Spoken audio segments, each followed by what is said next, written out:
Magandang araw! Andito nga pala kami ngayon sa Nagtipunan Quirino dito sa Escala Integrated School para i-witness yung graduation ng bunso namin. Grabe, ang laki na talaga ng pinagbago ng eskwelahan namin to. Dito din kasi ako graduate ng elementary. Escala Elementary School pa lang siya nun. At dito din lahat nagtapos yung mga sumunod pa sa akin. Kasama nga itong bunso namin. Sabi ko nga, kung may loyalty award nga lang ang mga parents, siguradong pasok yung mga magulang namin dyan. Sinimulan nga ang programa sa pagmarcha ng mga graduates, parents at kanilang mga teachers. Nauna nga ang mga graduates ng mga elementarya.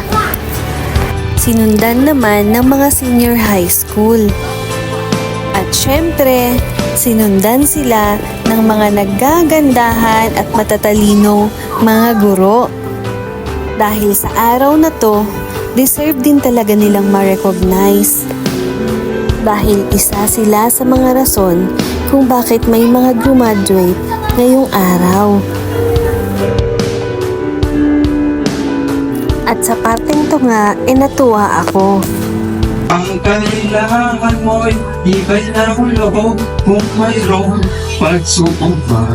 I'm proud to see where you are right now. So what are you willing to sacrifice to make your dreams come true? And most importantly, the dream was planted in your heart for a reason.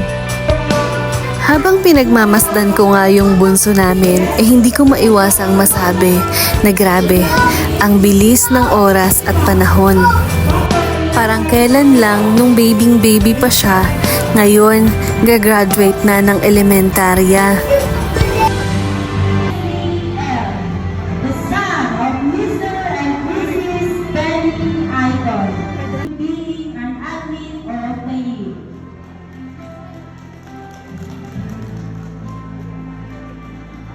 Almost 20 years nga naman kasi yung age gap namin ng bunso namin to. Ako bilang isang panganay at siya naman bunso. Levi Andres Sr.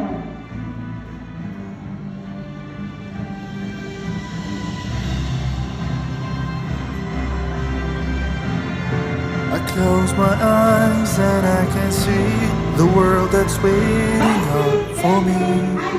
That I call my own. Through the dark, through the door, through where no one's been before, but it feels like home. They can say it all sounds crazy.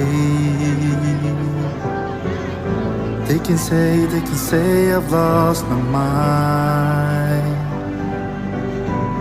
I don't care, so call me crazy. We can live in the world that we desire.